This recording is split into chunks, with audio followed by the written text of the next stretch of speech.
প্রিয় দর্শক, আপনারা জানেন যে এই সময়ে সবচেয়ে আলোচিত একটা বিষয় হচ্ছে মব কালচার।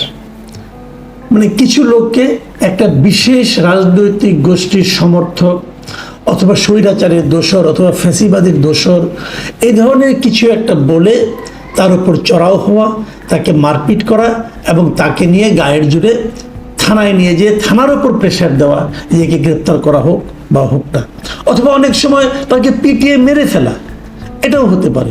তো এই ধরনের যে কাজগুলো, এর কোনো বিচার হচ্ছে না, কেউ প্রতিবাদ করতে পারছে না এবং কোনো প্রতিবাদকে গ্রহণ পর্যন্ত করা হচ্ছে না।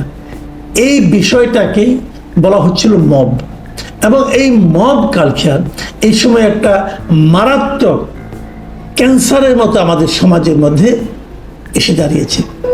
এর হাত থেকে মুক্তির উপায় কি, এটা নিয়ে অনেকে অনেক কথা বলেছেন, কিন্তু যার কাছ থেকে আমরা মুক্তিটা সবচেয়ে বেশি আশা করি, মানে প্রতিকারটা যার কাছ থেকে সবচেয়ে বেশি আশা করি, সেটা হলো সরকারের কাছ থেকে।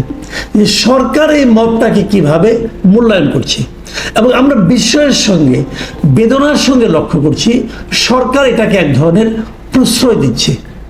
কেন প্রশ্রয় দিচ্ছে সে আলোচনায় আমি আসছি। আমার যে ধারণাটা, তারা কেন প্রশ্রয় দিচ্ছে, এটা আমরা দেখতে পাচ্ছি এই কারণে যে সরকারের বিভিন্ন লোক, আমি আপনাকে সিম্পল একটা উদাহরণ দিয়ে বলি। এই সরকারের গুরুত্বপূর্ণ কয়েকজন ব্যক্তি মব নিয়ে কি বলেছেন সেটা আপনাদের একটু আমি ধারণা দিই। যেমন ধরেন, আজকে থেকে জুন মাসের 16 তারিখে প্রথম মব নিয়ে একটা আলোচনা করলেন প্রধান উপদেষ্টার প্রেস সচিব মিস্টার শফিকুল আলম। তিনি বললেন যে আমি এটাকে মব বলবো না, এটা হলো প্রেশার গ্রুপ। মানে যারা এই কাজটা করছে তারা মব করছে না, তারা প্রেশার দিচ্ছে কোনো একটা জিনিস পাওয়ার জন্য, অথবা কোনো একটা অধিকার আদায়ের জন্য, অথবা কোনো একটা অন্যায় হচ্ছে সে অন্যায়কে প্রতিরোধ করার জন্য তারা প্রেশার দিচ্ছে। তারা কার উপর প্রেশার দিচ্ছে? সরকারের উপর প্রেশার দিচ্ছে, অথবা কোনো একটা প্রতিষ্ঠানের উপর প্রেশার দিচ্ছে। এখন আপনি বলেন যে ঘটনাটা পটিয়ায় ঘটলো, একটা ছেলেকে গ্রেফতার করার জন্য প্রেশার দিল, কেউ কি পারে একজন লোককে গ্রেপ্তার করতে হবে আপনাকে যেন প্রেশার দিতে?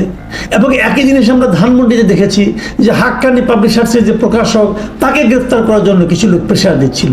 আমরা ওটাকে মব বলছি, শফিকুল আলম সাহেব বলছেন যে না, এটা মব না, এটা হলো প্রেশার গ্রুপ। তো এটা কি আসলে প্রেশার গ্রুপ, নাকি সমাজে বিশৃঙ্খলা সৃষ্টি করার জন্য একদল মোটিভেটেড লোকের একটা অন্যায় প্রচেষ্টা? কিন্তু উনি এটা বলছেন, কেন বলছেন, অথবা এই বলার পেছনে কি কাজ করছে, আমি আরো দু একটা মতামত পড়ি, তাহলে আপনি বুঝতে পারবেন। এই প্রধান উপদেষ্টার সিনিয়র সহকারী প্রেস সচিব মিস্টার ফয়েজ আহমদ, উনি কি বলেছেন? উনি এটা বলেছেন 5 জুলাই। উনি বলেছেন মব একটি আওয়ামী ন্যারেটিভ। দেখেন, মব শব্দটাকে উনি বলছে এটা একটা আওয়ামী ন্যারেটিভ। কখনো কখনো প্রতিবাদকে মব বলা হচ্ছে, আবার কখনো কখনো ছোটখাটো সংঘাতকেও মব বলা হচ্ছে। সবকিছুকে এভাবে মব বলা ব্যক্তিদের অধিকাংশই সফট আওয়ামী লীগার। খেয়াল করুন, হ্যাঁ, আমি ওনার সঙ্গে শেষ বাক্যটার সঙ্গে একমত যে সবকিছুকে আপনি মব বলতে পারবেন না। আবার সবকিছুকে মব বললে এটা খারাপ, এবং যারা সবকিছুকে মব বলছে তারা আবার ঢালাওভাবে সফট আওয়ামী লীগার। এই যে মানে উদ্ভাবনটা, ফয়েজ আহমেদ সাহেবের এই উদ্ভাবনটার সঙ্গে আবার একমত আমি। তারা সফট আওয়ামী লীগ আসলে আর কেউ কাজটা করতে পারে না, আর অনেকেই করতে পারে। কাজেই ঢালাওভাবে সফট আওয়ামী লীগ আর হার্ড আওয়ামী লীগ আর এভাবে যে আপনি একজনকে বিশেষায়িত করে দিচ্ছেন, এটা কিন্তু ভালো কোনো লক্ষণ না। তাহলে কি হবে? পরবর্তী সময়ে কেউ কোনো প্রতিবাদ করারই সাহস পাবে না, আগ্রহ অনুভব করবে না। একটা ঘটনা অঘটন ঘটছে, একটা অন্যায় হচ্ছে, সেটা নিয়ে যেটা প্রতিবাদ করবে, তখন ভাববে এই বুঝে আমাকে সফট আওয়ামী লীগার অথবা হার্ড কোর আওয়ামী লীগার এই অভিযোগ করে আমাকে বোধহয় কর্নার করে দেওয়া হবে। কাজে ওই লাইনে কিন্তু কেউ যাবে না। কিন্তু এটাও কিন্তু একটা মতলবী ওনার বক্তব্য। আর প্রথম যে বক্তব্যটা দিয়েছেন উনি, যে মব একটি আওয়ামী ন্যারেটিভ, এটা তো ভয়ঙ্কর কথা। মব কেন আওয়ামী ন্যারেটিভ হবে? যে দেশে আওয়ামী লীগ নেই সেই লোকে মব বলে না, মব হয় না ওখানে। আমাদের এখানে কি আওয়ামী লীগ আমলেও মব হয়নি? হয়েছে, তাহলে আওয়ামী ন্যারেটিভ কেন হবে? এখন আপনারা বলে যা কিছু আপনার বিপক্ষে যাবে, যা কিছুকে আপনি জবাব দিতে ব্যর্থ হবেন, সেটাই আওয়ামী ন্যারেটিভ হয়ে যাবে। আপনি এটা ভাবছেন কেন? এই ভাবনাগুলো ঠিক না। কিন্তু তারপরে ওরা জেনে শুনে এই কাজটা কেন করছেন সেটা নিয়ে আমি একটু বলতে চাই। তো সেটা মূল কারণটা আমি যেটা মনে করি, এইগুলি বলা হচ্ছে এই কারণে যে এই ঘটনাগুলি ঘটানোর মাধ্যমে, মানে এই ঘটনাগুলি যে ঘটছে, আমার কাছে মনে হয় এর পেছনে সরকারের এক ধরনের আশকারা আছে, এক ধরনের প্রশ্রয় আছে। সরকার যেন বলতে চাচ্ছে যে এই ধরনের ঘটনা আরো ঘটুক। ঘটলে কি হবে? ঘটলে যে জিনিসটা হবে, সরকার বলতে পারবে যে আইন শৃঙ্খলা পরিস্থিতি আমাদের নিয়ন্ত্রণে নেই। এবং এক্ষেত্রে পুলিশ সম্পর্কে একটা ঢালাও কথা বলা হয়ে থাকে যে পুলিশের নাকি মনোবল ফিরে আসেনি, পুলিশ নাকি সক্রিয় হচ্ছে না, পুলিশ নাকি 100% দিচ্ছে না। অতএব পুলিশের অবস্থান নিয়েও কিন্তু নানা ধরনের তারা দুঃখ প্রকাশ করছে, হতাশা ব্যক্ত করছে। এবং সে কারণে বলছে যেহেতু পুলিশ সক্রিয় হতে পারছে না, অতএব পুলিশকে সক্রিয় না করে আমরা নির্বাচন কিভাবে দেব। মানে মোদ্দা কথা হলো নির্বাচনটাকে আরো বিলম্বিত করা, আরো পিছিয়ে দেওয়ার একটা পায়তারা এই কথাগুলির মধ্যে আছে বলে আমার কাছে মনে হয়েছে। যে কারণে তারা এভাবে মবকেই বরং প্রতিহত করার পরিবর্তে গ্লোরিফাই করার চেষ্টা করছেন। আমি আরেকটা মব নিয়ে কথাটা বলি। এইটা নিয়ে বলেছেন আমাদের উপদেষ্টা, তথ্য উপদেষ্টা মিস্টার মাহফুজ আলম। উনি কি বলেছেন শুনুন আপনারা। উনি বলেছেন বাংলাদেশে প্রথম মব ভায়োলেন্স হয়েছিল বিহারি জনগোষ্ঠীর উপর। মানে উনি মুক্তিযুদ্ধের কথা বলতেছেন। তারপরে মব হয়েছে ছাত্র ও তরুণ মুক্তিযোদ্ধা, অথচ মুজিববাদ বিরোধীদের উপর। বাংলাদেশের প্রতিষ্ঠিত রাজনৈতিক দলগুলোর সরাসরি ইন্ধনে গত 53 বছর মব হয়েছে ধর্মীয় সংখ্যালঘুদের উপর। মবের ডেফিনিশন স্ট্রেচ করলে তথাকথিত জনতার আদালত, জনতার মঞ্চ, 96, 28 অক্টোবর, শাহবাগ সবই মব জাস্টিস, মব ভায়োলেন্স। মানে উনি মব ভায়োলেন্সকে এত দূর ছড়িয়ে দিয়েছেন যে এটা নিয়ে আসলে কথা বলতে গেলে না একটা অনুষ্ঠানই করা লাগে। মানে এই ভদ্রলোক মাঝে মাঝে খুব ভালো কথা বলেন, আমার কাছে ওনাকে পছন্দ হয় এই কারণে কি উনি কিছু মৌলিক কথাবার্তা বলেন যেগুলো আগে কেউ বলেনি, উনি বলেন। এটা ভালো, ওনার পড়াশোনার একটা আগ্রহ আছে এটা আমি মনে করি। কিন্তু আগ্রহ থাকা এক জিনিস আর পড়াশোনার ডেপথ থাকা আরেক জিনিস। উনি কার সঙ্গে কাকে মিলিয়ে ফেলছেন এটা আমার কাছে ক্লিয়ার না। 28 অক্টোবর কি হয়েছিল ভাই? ওটাকে মব হয়েছিল। 28 অক্টোবর ঢাকা শহরে বিএনপির যে মহাসমাবেশ, সেটা কি মব ছিল? ওটাকে যে ভেঙে দেওয়া হলো সেটাও কি মব ছিল? সরকার ভেঙে দিয়েছে, মব টব কিছু না এখানে। আবার শাহবাগটাকে নানাভাবে বিশ্লেষণ করা হয়। হ্যাঁ, শাহবাগ নিয়ে অনেক আলোচনা হতে পারে, সমালোচনা হতে পারে, কোনো সমস্যা নেই। সেটাও মব জাস্টিস, সেটাও মব ভায়োলেন্স। জনতার আদালত যেটা ছিল, জনতার আদালত কোনটা ছিল আপনাদের নিশ্চয়ই মনে আছে, যে জাহানারা ইমামের নেতৃত্বে একটা আদালত হয়েছিল, গণ আদালত বলা হয়, ওটাকে বলা হয়েছিল যে যুদ্ধ অপরাধীদের বিচারের জন্য। সেটাকে উনি বলছেন মব ভায়োলেন্স। জনতার মঞ্চ সেটাকেও বলছেন মব ভায়োলেন্স। এবং বিহারিদের উপর মব ভায়োলেন্স হয়েছিল, এটা ভাই আমার কাছে ক্লিয়ার না।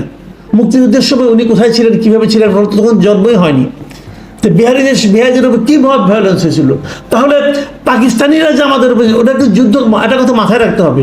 একটা যুদ্ধকালীন সময়ের অনেক কিছুকেই কিন্তু আপনি এই মব ভায়োলেন্স কিন্তু কোনো যুদ্ধকালীন সময়ের কোনো ঘটনা না, এটা মাথায় রাখতে হবে ভাই। মব ভায়োলেন্সের শান্তিপূর্ণ সময়, যখন আইন শৃঙ্খলা দেশে বিরাজ থাকে, তখন হয় মব ভায়োলেন্স। কাজেই আইন শৃঙ্খলার মতো থাকে, বাট তারা এই ধরনের ভায়োলেন্সকে প্রতিহত করে না, এটা হলো মব ভায়োলেন্স। আমি এই আলোচনাটা সংক্ষিপ্ত করি, আলাপ করলে অনেক করা যায়, এত আলাপ করে লাভ নেই। একটা কথা মাথায় রাখবেন আপনারা, সেই জিনিসটা হলো কি, অনেকে হয়তো ভাবছেন যে মবটা সরকার একভাবে প্রশ্রয় দিচ্ছে কারণ তারা নির্বাচনটাকে বিলম্বিত করতে চায়। এটা হতে পারে, আমি তাতে অস্বাভাবিক মানে এই ধরনের ঘটনা ঘটছেই না একদম আমি তা বলছি না। আবার কেউ বলতে পারেন যে কোনো পলিটিক্যাল পার্টি যারা ভাবছে এই মুহূর্তে ইলেকশন করলে তারা বেশি একটা আসন পাবে না, তারা মবটাকে অজুহাত হিসেবে উপস্থাপন করে নির্বাচনটাকে পিছিয়ে দিতে চায়। যেমন জামাতের আমির ওইদিন পাটগ্রামের উদাহরণ দিয়ে বললেন এই অবস্থাতে নির্বাচন হওয়া সম্ভব না। এটাও হতে পারে কিন্তু একটা। আবার বিপরীত দিকে আরেকটা কথা বলি, এই যে প্রক্রিয়াটা, এই যে প্রসেসটা, যে মবের অজুহাতে নির্বাচনটাকে পিছিয়ে দেওয়া, মব হচ্ছে বলে আন্দোলন, মানে আপনার বলা যে মবের কারণে দেশে নির্বাচনের অনুকূল পরিবেশ নেই, এই যে বিষয়গুলো, এগুলোর মধ্যে রিস্ক আছে। এটা অনেকটা ওই আগুন নিয়ে খেলার মতো অবস্থা। আগুন নিয়ে খেলতে গেলে কিন্তু ওই আগুনের স্ফুলিঙ্গ আপনাকেও পুড়িয়ে দিতে পারে। এই জিনিসটা মাথায় রেখেন আপনারা। কারণটা কি আপনারা মাথায় রাখবেন, মনে রাখবেন, আর্মি কিন্তু একটা বিষয়ে, আমাদের সেনাবাহিনী কিন্তু একটা বিষয়ে খুব দৃঢ়ভাবে প্রতিবাদ করেছিল, সেটা হলো মব। তারা বলেছিল তারা কোনো অবস্থাতে মব হতে দেবে না, মব ভায়োলেন্স হতে দেবে না।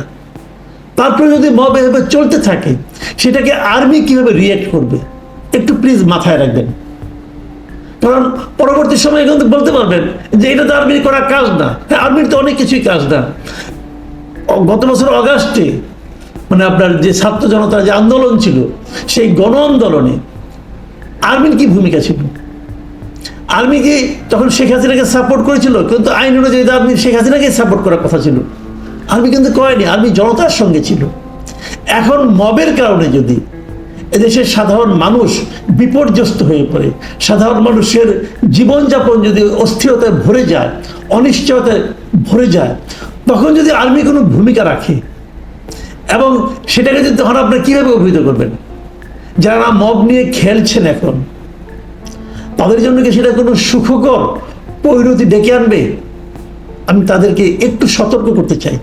আমি আর এটা নিয়ে ডিটেল কিছু বললাম না। আমি মনে করি বুদ্ধিমানের জন্য ইশারাই কাফি। মাথায় রেখে অগ্রসর হন।